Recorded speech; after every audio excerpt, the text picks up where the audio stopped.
ہمیں اپنی اوقات کا پتہ نہیں کہ کتنے کمزور ہیں، حالات کو بدلنے کی کوشش میں لگے ہوئے ہیں۔ بھئی حالات کا بنانے والا، بھیجنے والا اللہ رب العزت ہے، وہ مغیر الاحوال ہیں، جب چاہتے ہیں حالات کو جیسا چاہتے ہیں بدل دیتے ہیں۔ تو یہ تو حکم پروردگار کا ہوگا تب بدلیں گے۔ دنیا کے کہنے سے حالات بدلتے تو دنیا جنت نہ بن جاتی، ہر بندہ اپنی من مرضی کی زندگی گزار رہا ہوتا۔ تو ایک ترتیب ہے اللہ رب العزت کے ہاں، چنانچہ ہمارے مشائخ نے 4 باتیں کہی ہیں، لوہے کی لکیر ہے، جب آزمائیں گے ان باتوں کو کھرا پائیں گے۔ پہلی بات کہ جو شخص اپنے اعمال کو سنوار لیتا ہے اللہ تعالیٰ اس کے حالات کو سنوار دیتے ہیں۔ جو شخص اپنے اعمال کو سنوار لیتا ہے اللہ تعالیٰ اس کے حالات کو سنوار دیتے ہیں۔ ہم اس کوشش میں لگے ہوئے ہیں کہ حالات پہلے سنوریں پھر اعمال سنواریں گے۔ آپ بات کریں دوست سے، بھئی آپ مسجد میں نظر نہیں آتے، کچھ کاروباری حالات ٹھیک نہیں، ٹھیک ہو گئے تو میں مسجد میں آؤں گا۔ یعنی ہم چاہتے ہیں حالات پہلے ٹھیک ہوں، اعمال بعد میں ٹھیک ہوں گے۔ کیسے ترتیب الٹ سکتے ہیں؟ چنانچہ جسے دیکھیے وہ اسی کوشش میں لگا ہوا ہے کہ پہلے حالات ٹھیک ہوں بعد میں اعمال ٹھیک کریں گے۔ تو ترتیب ہی الٹی ہم کرتے پھر رہے ہیں۔ اعمال کو جو شخص سنوار لیتا ہے اللہ تعالیٰ اس کے حالات کو سنوار دیتے ہیں۔ اعمال بگڑیں گے، حالات بگڑیں گے۔ جب کہا میں نے کہ یا اللہ تو میرا حال دیکھ، جب کہا میں نے کہ یا اللہ تو میرا حال دیکھ، حکم آیا میرے بندے نام اعمال دیکھ۔ ہم حالات کا تو شکوہ کرتے ہیں، اپنے عمل تو نہیں نہ دیکھتے۔ تو اعمال کو سنوارنے سے اللہ تعالیٰ حالات کو سنوار دیتے ہیں۔ ہم اپنے اندر تقوی اور صبر و ضبط پیدا کریں، اللہ رب العزت ہر دور اور ہر زمانے میں تقوی اور صبر والے بندے کو فرش سے اٹھائیں گے، عرش کے اوپر بٹھائیں گے، تخت کے اوپر بٹھائیں گے۔ اب تقوی اور صبر کی طرف تو ہم آتے نہیں، چاہتے ہیں زندگی تو رہے جیسے ہم گزار رہے ہیں، حالات سیدھے ہو جائیں۔ کیسے حالات سیدھے ہو سکتے ہیں؟ سمپل سی مثال ہے کہ بجلی سے ایک مشین چلتی ہے، اب ایک بندہ مشین کو روکنا چاہتا ہے، ایک ہی ترتیب ہے کہ پیچھے سے بٹن بند کرو۔ آپ بٹن بند نہیں کریں گے، ہاتھ سے مشین کو پکڑ کے روکنے کی کوشش کریں گے، ہاتھ کٹوا بیٹھیں گے، سارا دن زور آزمائی کریں گے، مشین کہاں رکے گی؟ تو عقل مند بندہ مشین کو پکڑ کے نہیں کھڑا ہوتا، وہ سوئچ کو بند کرتا ہے۔ حالات کا سوئچ اللہ رب العزت کے ہاتھ میں ہے۔ تو ادھر رجوع کرنے کی بجائے کہ اللہ حالات کو ٹھیک کر دیجئے، ہم حالات کی مشین کے ساتھ کشتی کر رہے ہیں۔ کون ہمیں عقل مند کہے؟ تو پہلی بات، جو شخص اپنے اعمال کو ٹھیک کر لیتا ہے اللہ رب العزت اس کے حالات کو ٹھیک کر دیتے ہیں۔ دوسری بات، جو شخص اپنی آخرت کو سنوار لیتا ہے اللہ تعالیٰ اس کی دنیا کو سنوار دیتے ہیں۔ ہم پھر الٹے چاہتے ہیں کہ پہلے دنیا سنورے پھر ہم آخرت سنواریں گے، یہاں پھر ہم غلطی کرتے ہیں، دن رات دنیا سنوارنے میں لگے ہوئے ہیں، پزل بنی ہوئی ہے، ایک حصہ جوڑتے ہیں تو دوسرا ٹوٹتا ہے، وہ توڑتے ہیں تو پہلا ٹوٹتا ہے، ہر بندہ لگا ہوا ہے اسی کوشش میں۔ تو اللہ رب العزت کے ہاں ترتیب یہ ہے۔ اس کی مثال اگر دیکھنی ہو، صحابہ رضی اللہ عنہ کی مبارک زندگیوں کو دیکھیے، انہوں نے اپنی آخرت کو سنوارا، اللہ نے اس کے نتیجے میں ان کی دنیا کو سنوار دیا۔ بات کیا تھی کہ نہ کیسر و کسرا سے دبے، چند وہ لوگ کے اونٹوں کے چرانے والے، اور جن کو کافور پہ ہوتا تھا نمک کا دھوکا، بن گئے دنیا کی تقدیر بدلنے والے۔ انہوں نے اپنی آخرت کو سنوارا، اللہ نے دنیا سنواری۔ کیسے؟ اطمینان۔ اتنا اطمینان کہ یمن سے جوان عورت چلتی ہے اور مدینہ طیبہ پہنچتی ہے اور پورے راستے میں کوئی اس کی طرف آنکھ اٹھا کر دیکھنے والا نہیں ہوتا. اللہ نے مال و دولت کے اتنے ڈھیر عطا کیے تھے. انس اللہ عنہ کہتے ہیں کہ میں لکڑی کاٹنے والے کلہاڑے سے سونے کی اینٹوں کو توڑا کرتا تھا. اب لکڑی کے کلہاڑے سے جو سونا ٹوٹے گا وہ تولوں میں اور گراموں میں تو نہیں نہ ہو سکتا. اللہ نے اتنی دولت ان کے قدموں میں ڈال دی تھی. بچہ پیدا ہوتا تھا اس کا روزینہ متعین تھا. سیدنا عمر رضی اللہ عنہ نے ایک رات دیکھا ایک عورت چھوٹے سے بچے کو روٹی کا ٹکڑا کھلانے کی کوشش کر رہی ہے. بچہ رو رہا ہے. پوچھا کیوں کر رہی ہو؟ کہنے لگی کہ امیر المومنین نے قانون بنایا ہوا ہے کہ جب بچہ دودھ چھوڑے گا پھر ہم بیت المال سے روزینہ متعین کریں گے، تو میں کوشش کر رہی ہوں. عمر رضی اللہ عنہ آئے، بہت روئے. صحابہ کہتے ہیں کہ اس دن فجر کی نماز پڑھائی، قرات کے اندر اتنا گریا اور بکا تھا کہ ہمیں سمجھنا مشکل ہو رہا تھا، اتنا رو رہے تھے. ہم حیران تھے آج امیر المومنین کو کیا ہوا. نماز پڑھانے کے بعد منبر پر بیٹھے، عمر کے اوپر اللہ رحم کرے اس نے کتنے بچوں کی جان لی ہوگی. مقصد یہ تھا کہ میں نے جو یہ قانون بنایا تو کتنی ماؤں نے معصوم بچوں کے دودھ چھڑوائے ہوں گے اور وہ دودھ سے محروم ہوں گے میری وجہ سے. پھر اعلان فرمایا کوئی ماں بچے کو دودھ جلدی مت چھڑوائے، جس دن بچہ پیدا ہوگا اسی دن بیت المال سے وظیفہ متعین کر دیا جائے گا. آج سے 1400 سال پہلے ہے. تو انہوں نے اپنی آخرت کو سنوارا، رب کریم نے اس کے بدلے ان کی دنیا کو سنوار دیا. قرآن مجید میں اللہ تعالیٰ فرماتے ہیں وَلَوْ أَنَّ أَهْلَ الْقُرَىٰ آمَنُوا وَاتَّقَوْا، اگر یہ بستی دیسوں والے ایمان لاتے، تقوی کو اختیار کرتے، لَفَتَحْنَا عَلَيْهِمْ بَرَكَاتٍ مِّنَ السَّمَاءِ، ہم ان کے لیے آسمان سے برکتوں کے دروازے کھول دیتے. تو ترتیب یہی ہے کہ جو آخرت کو سنوارتا ہے اس کوشش میں لگتا ہے، دنیا اس کا سایہ ہے. اللہ دنیا کو خود بخود سنوار دیتے ہیں، الگ سے محنت نہیں کرنی پڑتی. مثال کے طور پہ جو بندہ سچ بولتا ہے تجارت میں، اللہ تعالیٰ اس کی تجارت کو خود سنوار دیتے ہیں. قسم اٹھا کے یہ بات کہی جا سکتی ہے کہ سچ بولنے والا تاجر کبھی مفلس نہیں ہو سکتا.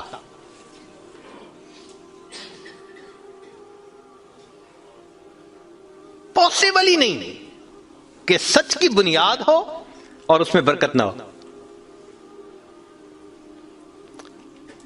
تو دو باتیں ہیں، جو شخص اپنے اعمال کو سنوارتا ہے اللہ تعالی حالات کو سنوار دیتے ہیں، جو اپنی آخرت کو سنوار لیتا ہے اللہ تعالیٰ اس کی دنیا کو سنوار دیتے ہیں.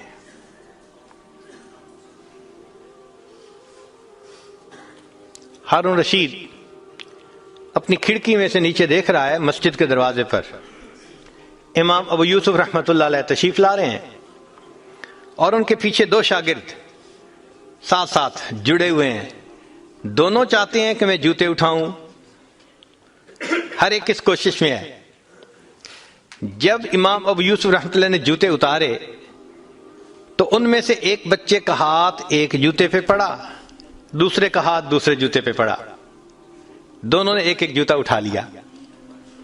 پھر انہوں نے فوراً آپس میں یہ طے کر لیا کہ ایک نے کپڑا بچھایا، رومال، ایک نے بھی جوتا ڈالا، دوسرے نے بھی اس میں ڈال دیا. ایک نے ایک طرف سے پکڑ لیا، دوسرے نے دوسری طرف سے، کہ دونوں کو جوتے اٹھانے کا اجر مل جائے. حضرت آگے جا رہے ہیں اور پیچھے دو طالب علم اس طرح جوتے لے کے جا رہے ہیں کہ رومال کے اندر جوتے ہیں، ایک نے بھی پکڑا ہوا ہے دوسرے میں بھی پکڑا ہوا ہے. ہارون رشید نے دیکھا تو ٹھنڈی سانس لی. بیوی نے پوچھا ہارون رشید کیا ہوا؟ کہنے لگا یوں تو دنیا ہمیں بادشاہ کہتی ہے، ہمارے جوتے اٹھانے کے لیے بھلا کون جھگڑتا ہے. یوں تو دنیا ہمیں بادشاہ کہتی ہے، ہمارے جوتے اٹھانے کے لیے بھلا کون جھگڑتا ہے. جو آخرت سنوارتا ہے اللہ ایسے دنیا سنوارتے ہیں کہ دنیا جوتے اٹھانے کے لیے جھگڑتی ہے آپس میں. تو فرمایا کہ جو اپنی آخرت کو سنوار لیتا ہے اللہ تعالیٰ اس کی دنیا کو سنوار دیتے ہیں. چنانچہ ایک سیاح ہندوستان آیا گھومنے پھرنے کے لیے، اجمیر شریف بھی گیا.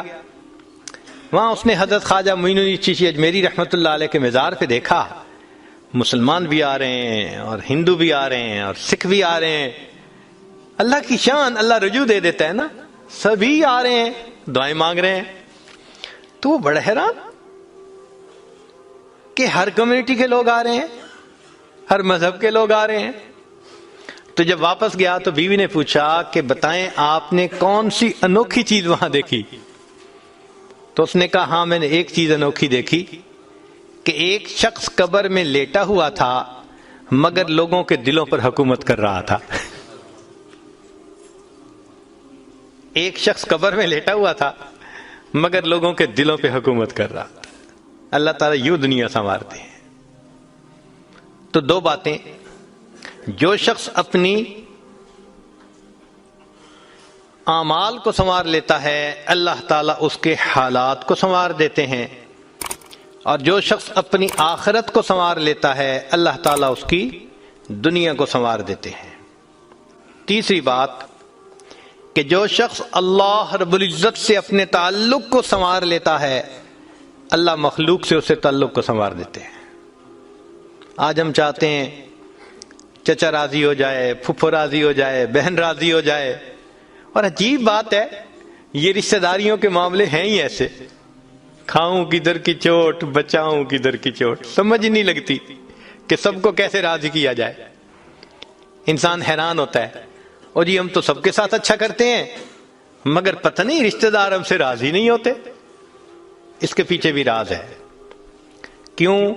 کہ ہم نے اللہ سے اپنے تعلق کو تو سنوارا نہیں ہوتا، مخلوق سے تعلق کیسے سنورے گا؟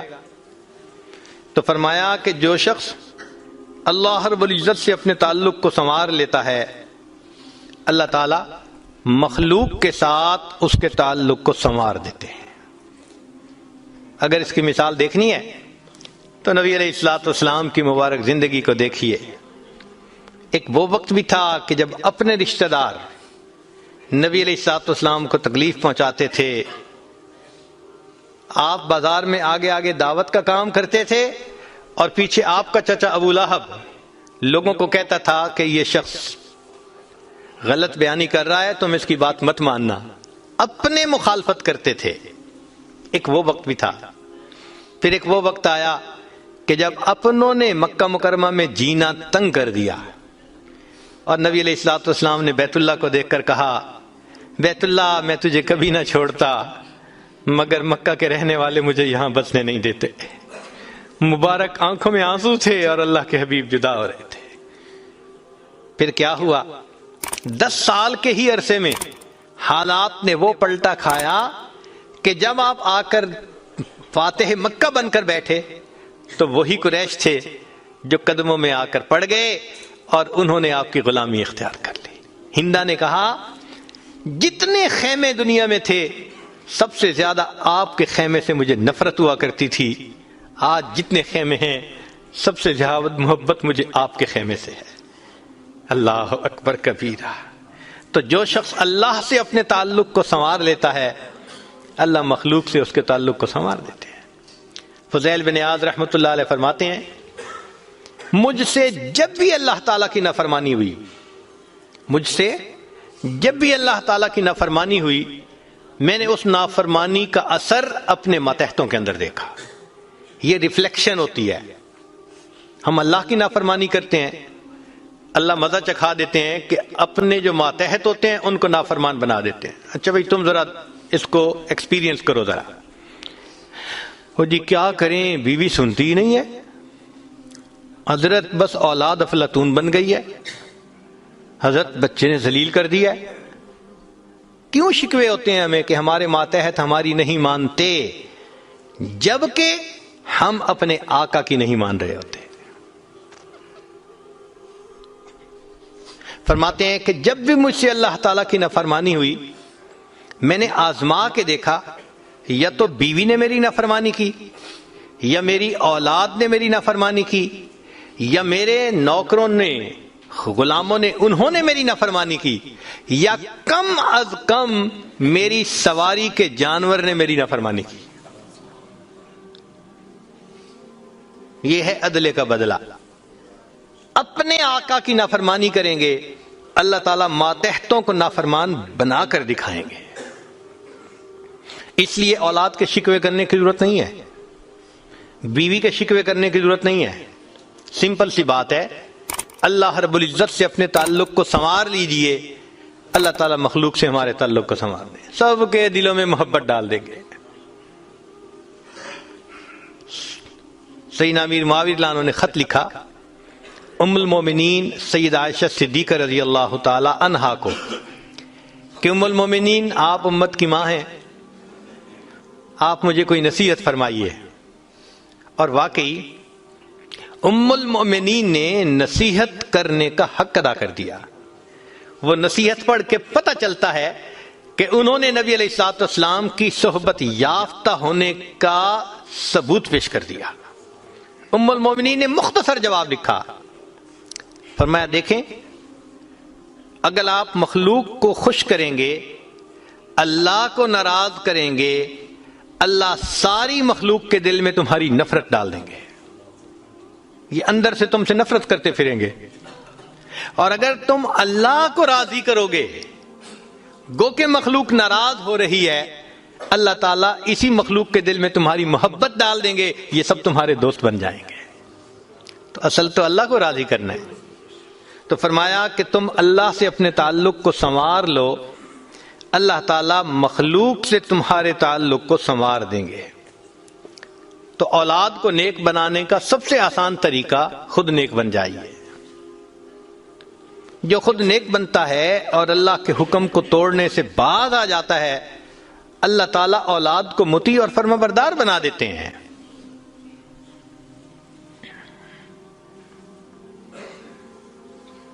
تو اب تک 3 باتیں، جو شخص اپنے اعمال کو سنوار لیتا ہے، اللہ تعالیٰ اس کے حالات کو سنوار دیتے ہیں۔ جو اپنی آخرت کو سنوار لیتا ہے، اللہ اس کی دنیا کو سنوار دیتے ہیں۔ جو شخص اللہ رب العزت سے اپنے تعلق کو سنوار لیتا ہے، اللہ مخلوق سے تعلق کو سنوار دیتے ہیں۔ حدیث مبارکہ میں ہے، جب بندہ عبادت کرتا ہے اور اللہ تعالیٰ خوش ہو جاتے ہیں، دعا جبرائیل، اللہ تعالیٰ جبرائیل علیہ السلام کو بلاتے ہیں اور بتلاتے ہیں کہ جبرائیل، میں فلاں بندے سے محبت کرتا ہوں۔ تو جبرائیل علیہ السلام آسمانوں پر اعلان کرتے ہیں کہ آسمان کے فرشتوں، اللہ تعالیٰ فلاں بندے سے محبت کرتے ہیں۔ یہ اعلان سن کر سارے فرشتے اس بندے سے محبت کرنے لگ جاتے ہیں۔ پھر جبرائیل علیہ السلام زمین پر آتے ہیں اور زمین پر آ کر پھر اعلان کرتے ہیں کہ لوگوں، فلاں شخص سے اللہ تعالیٰ محبت کرتے ہیں، ثم یودع لہ القبول فی الارض، پھر اللہ اس شخص کے لیے زمین میں قبولیت رکھ دیتے ہیں۔ پرائے اپنے بن جاتے ہیں، دشمن دوست بن جاتے ہیں، مخالفین کے دلوں میں بھی اللہ ان کی محبت اور عظمت ڈال دیتے ہیں۔ تو مخلوق سے تعلق سنوارنے کا یہ ہے سب سے بہترین طریقہ۔ کس کے پیچھے بھاگیں گے، کس کی منت سماجت کریں گے؟ بہتر نہیں کہ ہم ایک ہی کو منا لیں۔ جس نے اللہ کو منا لیا، اللہ تعالیٰ مخلوق کے ساتھ اس کے تعلق کو سارا ٹھیک فرما دیں گے۔ چوتھی بات کہ جو شخص دن کے اعمال کو سنوار لیتا ہے، اللہ تعالیٰ اس کے رات کے اعمال